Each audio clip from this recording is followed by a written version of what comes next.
పవన్ కళ్యాణ్ తాజాగా పచ్చదనం పల్లెల్లో పచ్చదనం మీద ప్రత్యేక సమీక్ష చేసుకొచ్చారు. రాష్ట్రంలో పచ్చదనాన్ని 50% పెంచడం లక్ష్యంగా ప్రతిపాదించిన గ్రీనింగ్ సొసైటీ ఏర్పాటు ప్రక్రియ వేగవంతం చేయాలని ఆదేశించారు. జూలై 3వ తేదీ కల్లా ఈ సొసైటీ ఏర్పాటుకు సంబంధించిన ప్రక్రియ పూర్తి కావాలని తేల్చి చెప్పారు. గ్రీనింగ్ సొసైటీకి సంబంధించిన నిబంధనలు, నియామకాలు, విధి విధానాలు, ప్రతిపాదనలని ఖచ్చితంగా ప్రెసిడెన్షియల్ ఆర్డర్ 2025కి అనుగుణంగా ఉండాలని స్పష్టం చేశారు. ఈ ప్రాజెక్ట్ అత్యంత ప్రాధాన్యత కలిగింది. ఎలాంటి కాలయాపన చేయొద్దు, సొసైటీ త్వరగా కార్యరూపం దాల్చాలని దిశానిర్దేశం చేశారు. రాష్ట్రంలోని ప్రతి గ్రామ పంచాయతీలో నర్సరీ ఉండేలా తగిన చర్యలు తీసుకోవాలని ఆదేశించారు. ఎక్కడైనా పంచాయతీలో ఏర్పాటు సాధ్యం కాకపోతే కనీసం 3-4 పంచాయతీలని ఒక క్లస్టర్గా చేసి ఉమ్మడిగా ఒక నర్సరీ ఉండేలా వెంటనే పనులు ప్రారంభించాలని ఆదేశించారు.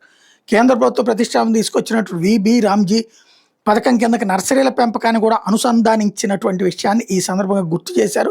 ఈ పథకం ద్వారా లభించే నిధులు ఉపాధి దినాలకు సమర్థంగా ఉపయోగించుకుని గ్రామీణ ప్రాంతాల్లో నర్సరీలు పెద్ద ఎత్తున అభివృద్ధి చేద్దామన్నారు. ఇప్పటిదాకా ఆ డబ్బులు వేటికి పడితే అవి వాడేసుకుంటున్నారు. ఒక చక్కటి బాధ్యతాయుతమైనటువంటి దిశగా తీసుకెళ్తున్నారు. అలాగే ప్రజా ఉద్యమంలాగా దీన్ని ముందుకు తీసుకెళ్లాలని చెప్పారు. ఈ వర్షాకాలంలో వీటిని ఏదైతే రాష్ట్ర వ్యాప్తంగా చల్లడానికి 2.6 కోట్ల సీడ్ బాల్ సిద్ధం చేసినట్టు, రేపు వర్షాలు బిగిన్ అయిన తర్వాత సుమారు 40 నుండి 50 అత్యాధునిక డ్రోన్లు ఉపయోగించి వాటిని అమలు చేస్తామని ఈ సందర్భంగా చెప్పుకొచ్చారు.